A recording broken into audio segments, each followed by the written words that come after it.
The most famous fact about medieval castles is that you have heard 1,000 times that they were built to be defensible, that thick stone walls kept enemies out, that height gave defenders advantage. But any military historian who has studied actual siege warfare will tell you that this comfortable defensive narrative is an illusion. It hides more than it reveals. It merges tourist-friendly simplifications with brutal mathematical realities that become impossible to ignore. We look at the postcards and see just romantic fortresses, but if you look closer, if you dig deep into the siege records, instead of simple defense, we will find evidence of psychological warfare and engineering that made conquest literally impossible through attrition mathematics. Today, we will look through the arrow slits and find what modern military analysis tried to explain away with simple strong walls theories. We will see fortresses that defeated armies 50 times their garrison size. We will find out how certain castle designs created kill ratios so extreme that attackers suffered 100 casualties for every defender lost. We will discover the mathematical proof that some fortifications could never be taken by assault. And we will understand why some siege attempts are literally documented as lasting decades because the attackers couldn't find a solution that didn't result in complete army annihilation. These fortresses are not just impressive architecture, they are gigantic mathematical proof of defensive dominance, the implications of which military strategists begin to understand only now. In the early 1200s, when Crusader architects began constructing Krak des Chevaliers in Syria, they faced a problem that put military engineers in a stupor. They had to defend against armies that could field tens of thousands of soldiers, while their garrison numbered only a few hundred. They brought the best military knowledge from Europe, studied Islamic fortification techniques, and designed with mathematical precision, thinking that making walls thicker would be sufficient. This fortress would face sieges for over a century. But when they analyzed the terrain, the water supply, the sight lines, nothing about traditional castle design satisfied the requirements. They needed impossibility. The more precisely they calculated defender to attacker ratios, the more radical their solution became. It appeared that conventional fortification wouldn't work. They needed to create a fortress where mathematics itself became the weapon. The engineers were relentless. They designed not a castle, but a killing machine disguised as architecture. The results would prove their genius. Krak des Chenaliers wouldn't just resist sieges, it would make siege warfare mathematically futile. As if stone walls weren't the defense, as if geometry, psychology, and attrition calculations were the real weapons. And every attacking army that faced this fortress learned the same lesson. Some positions cannot be taken by force. Of course, when Crusader castles proved nearly impregnable, Muslim commanders immediately adapted their strategies. People were convinced that enough soldiers, enough time, enough determination could take any fortress. They said that no wall was too thick, no position too strong, no defense unbreakable. The origin of siege warfare was mixed with assumptions that manpower and persistence always eventually won, or those who believed human will could overcome mathematical disadvantage. How could a garrison of 2,000 defend against armies of 100,000? It's just a contradiction to basic military logic. But the answer was found not in heroism, but in engineering, and it was not in courage, but in attrition mathematics. Military analysts from modern war colleges took historical siege records and analyzed them through operational research methods. The result forced them to confront an uncomfortable truth. The secret weapon of impossible castles was geometry. Not thick walls, but concentric defensive rings that created overlapping fields of fire. From the point of view of military mathematics, this was devastating. An attacker approaching the outer wall faced arrows from 3 separate defensive positions simultaneously. Scaling the outer wall meant entering a killing zone where defenders from the inner wall had perfect aim at your back. Breaching the outer wall didn't grant entry, it granted access to a courtyard specifically designed as a slaughter pen. This geometric layering had properties that stunned modern analysts. The casualty ratios weren't 2-to-1 or even 10-to-1, they were 100-to-1 or more. It turned out that concentric castle design created mathematical certainty of attacker death. Each defensive ring multiplied defensive effectiveness exponentially, not additively. So Krak-Chevaliers is essentially a mathematical theorem built in stone. Given sufficient geometric advantage, a small force can achieve functionally infinite defensive multiplier against a large force. But if concentric geometry was devastating, then the next element made these castles even more impossible to assault. And what engineers embedded into the architecture made attackers realize they faced not fortresses, but death traps. Any soldier who has studied medieval siege warfare will tell you about the murder holes, the architectural feature that appears in every tourist guide as a curiosity. These aren't decorative. They're systematic execution infrastructure. When attackers breached the gate or tried to tunnel beneath walls, they entered spaces specifically designed with openings in the ceiling. Defenders above poured boiling oil, molten lead, quicklime, or simply heavy stones onto anyone trapped below. The murder holes weren't random. They were precisely positioned so that anyone entering faced unavoidable death from above with no possibility of defending themselves. People watching from the outer walls saw their comrades disappear into passages and never emerge. Military engineers decided to analyze these architectural features systematically, mapping every murder hole, every matriculation, every kill zone deliberately designed into castle architecture. And the engineering conclusion was clear and disturbing. These weren't fortresses. They were industrial-scale killing facilities. And it's not about defense in the sense of keeping people out, but about defense in the sense of killing so many attackers that armies give up. Any forensic analyst will tell you that the efficiency was terrifying. A single defender above a murder hole could kill dozens of attackers with minimal risk. The psychological effect multiplied the physical casualties. Soldiers refused to enter passages even when ordered. Building a siege that works against this kind of architecture requires accepting losses so catastrophic that most armies couldn't sustain morale. So the murder holes weren't deterrents, they were execution chambers, built into the structure, made inevitable by the geometry. But if architectural death traps were psychologically devastating, then in the water supply systems, they discovered something that made siege warfare even more futile. There, they found engineering that ensured defenders could outlast any besieging army indefinitely. When we say castle siege, the image appears of attackers surrounding walls, cutting off supplies, waiting for defenders to starve. This is the picture that makes sense, but if you examine the water systems of impossible castles, this comfortable siege strategy disintegrates. There are no vulnerable external wells, no supply lines to cut, and no water shortage vulnerabilities.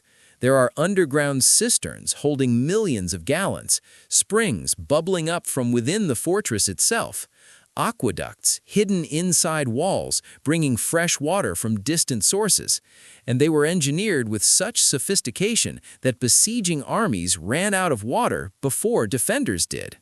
Researchers who first examined these water systems often didn't understand the strategic implications. They saw impressive engineering, clever design, good planning.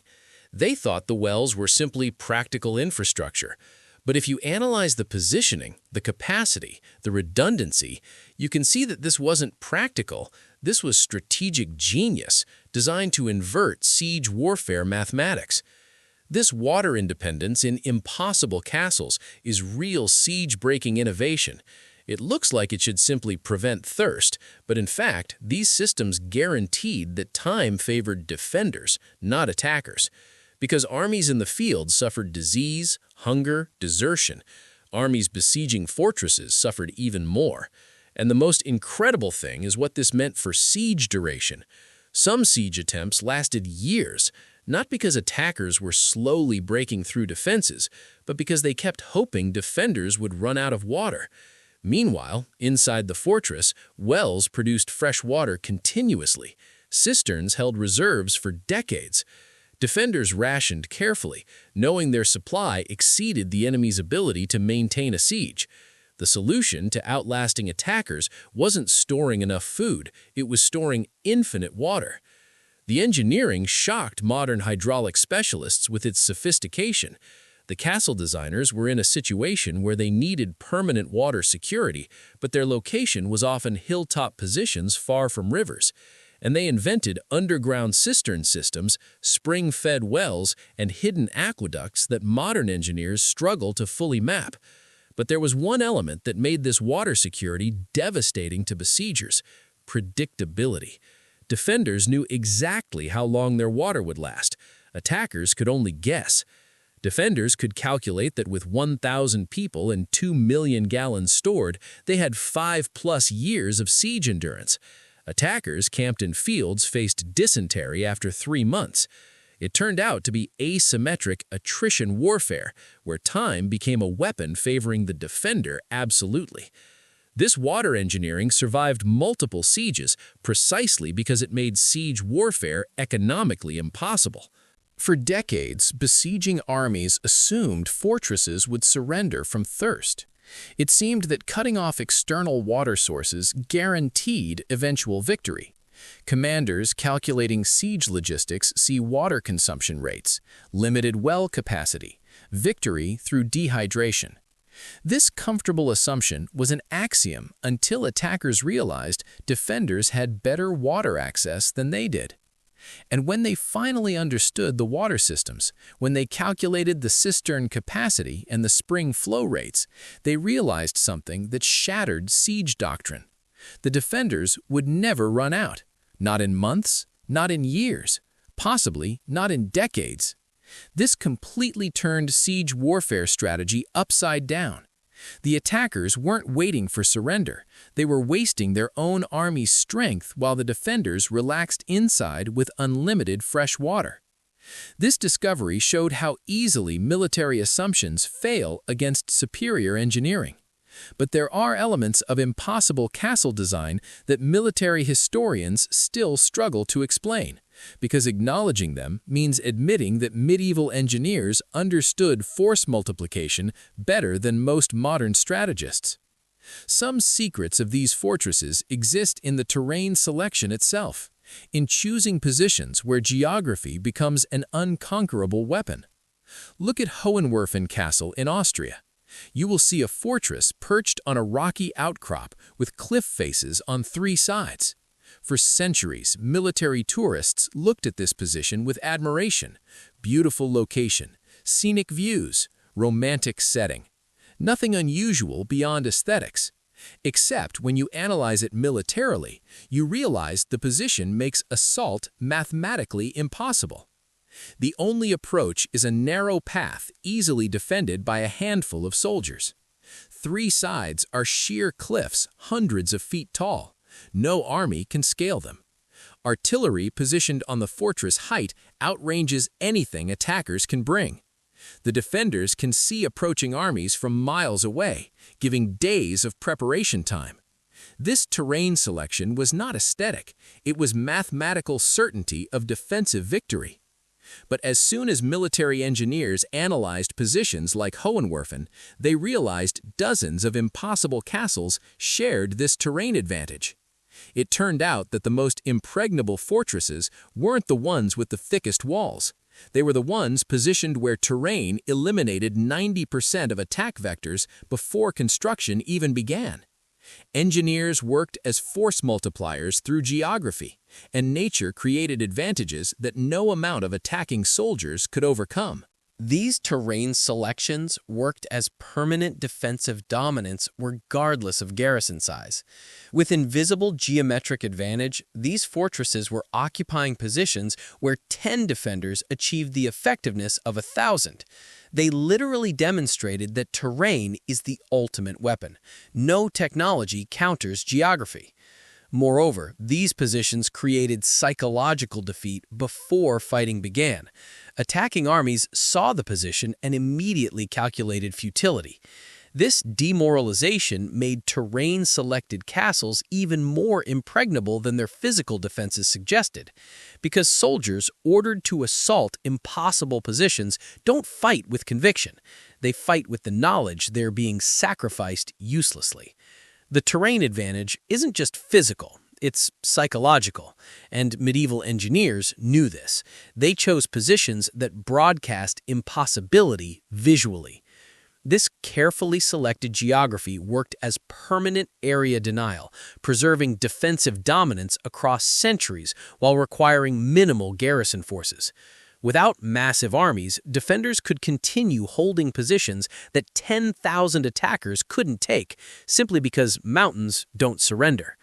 The advantages are documented in siege records that show repeated attempts ending in attacker withdrawal without ever seriously threatening the fortress. This discovery completely validated what military theorists always suspected. In warfare, position is everything.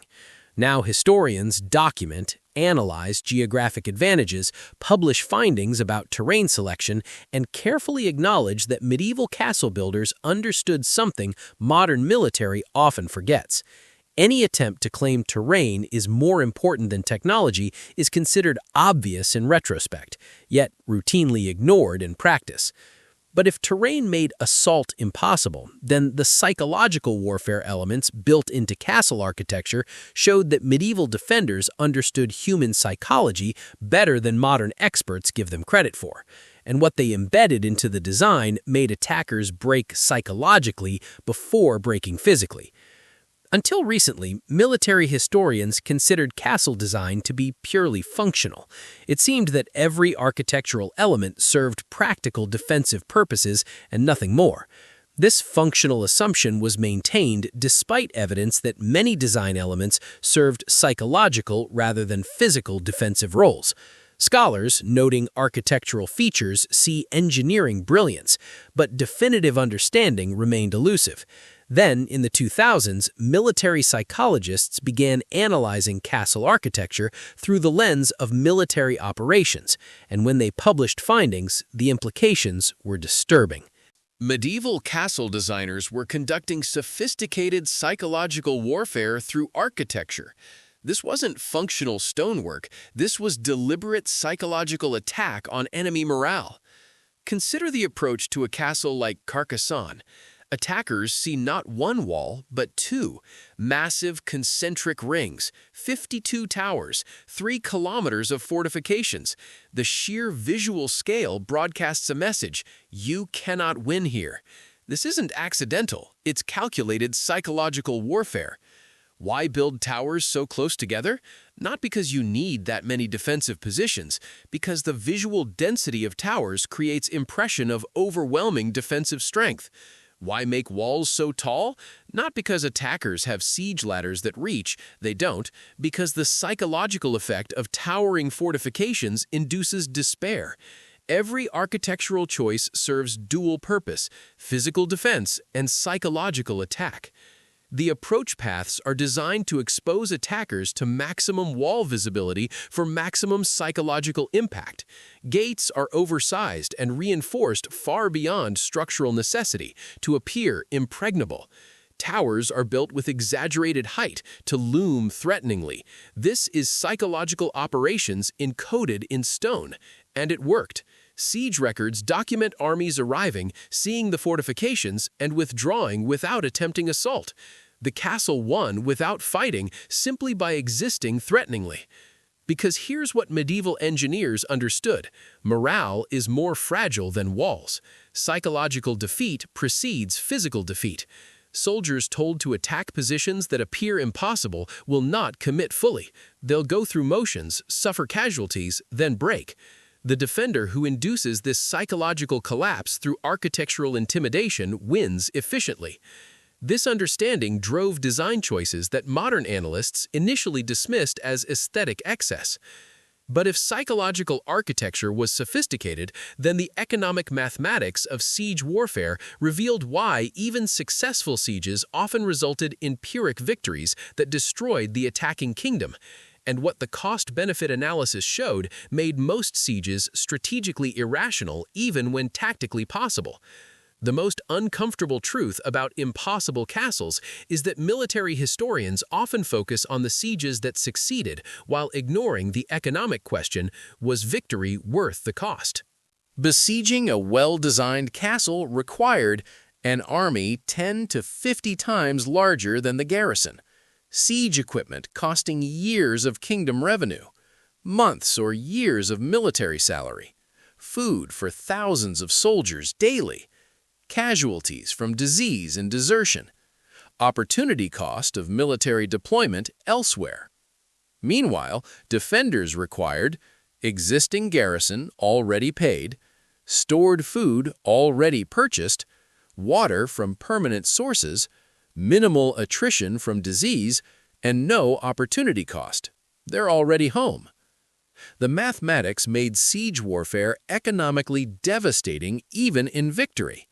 One military economist calculated that successfully besieging Krak de Chevaliers in 1271 cost the Mamluk Sultanate the equivalent of 3 years of total state revenue. They won the siege, but the economic damage nearly bankrupted the empire. This is the secret siege records don't emphasize. Most impossible castles eventually fell not because defenders were defeated, but because political circumstances made defending them pointless. Krak de Chevaliers surrendered when the Crusader states collapsed and relief became impossible, not because the fortress was conquered. Chateau Gaillard fell after King John lost Normandy politically, not because the defenses failed militarily. The castles weren't conquered, the kingdoms that built them were. This distinction matters because it reveals the truth. These fortresses were functionally unconquerable by military force. They only fell when larger strategic contexts made them irrelevant. So when we say impossible to conquer, we mean exactly that. No direct military assault could take these fortresses at acceptable cost. Attackers needed political collapse, betrayal, or starvation after impossibly long sieges. The architecture itself remained undefeated. The walls never broke. The mathematics never failed. What failed was the strategic context that made defending them necessary. The fortresses proved their designers right. Given sufficient engineering advantage, defense dominates offense absolutely. This is what historians quietly acknowledge but rarely emphasize. Medieval military engineering achieved something modern warfare cannot: permanent defensive positions that cannot be taken by assault. Modern warfare has no equivalent because modern weapons bypass fortifications entirely. But in the medieval context, these castles created true stalemate, mathematical proof that some positions, properly designed, cannot be conquered by force, only by exhausting the will or resources of those defending them. We started our journey with the comfortable idea that castles were built to be defensible with thick walls and height advantages, and ended up with a truth that is more sophisticated and more absolute than any tourist guide admits. We saw that impossible castles are not just impressive fortifications slowly yielding to superior force. This is mathematical warfare. This is concentric geometry creating 100-to-1 casualty ratios through overlapping fields of fire. This is murder holes and machicolations turning breaches into execution chambers. This is water systems guaranteeing defenders outlast besiegers by years. This is terrain selection eliminating 90% of attack vectors through geography. This is psychological architecture inducing despair before fighting begins. This is economic mathematics making victory cost more than defeat. And this is the uncomfortable proof that some positions, properly engineered, cannot be conquered by military force. But the most important discovery we made today concerns not the fortifications, but the philosophy. The castles, impregnable and mathematically optimized and psychologically devastating, eventually became symbols of a military truth we've forgotten. Every year, military historians study these fortresses. Engineers analyze their geometry, and strategists calculate their effectiveness. They examine these stones and feel the same thing. They tremble before how completely medieval designers understood force multiplication. The fortresses did not fulfill their role as temporary strongholds eventually conquered. Siege warfare failed. Direct assault failed. Economic endurance failed. But they fulfilled a purpose their builders absolutely intended. They preserved the principle that defense, properly executed, dominates offense, that mathematics defeats courage, that engineering multiplies force infinitely, that some positions are held not through strength of arms, but through superiority of position. And perhaps, standing before the walls of Krak Chevaliers and looking at fortifications that defied armies 50 times their size, we should think neither about romantic medieval warfare, nor heroic defenders, nor about technological primitiveness. We have to think that even our most confident modern military doctrines will always be challenged by the medieval truth these castles proved. That the ultimate weapon isn't the sharpest sword or the largest army.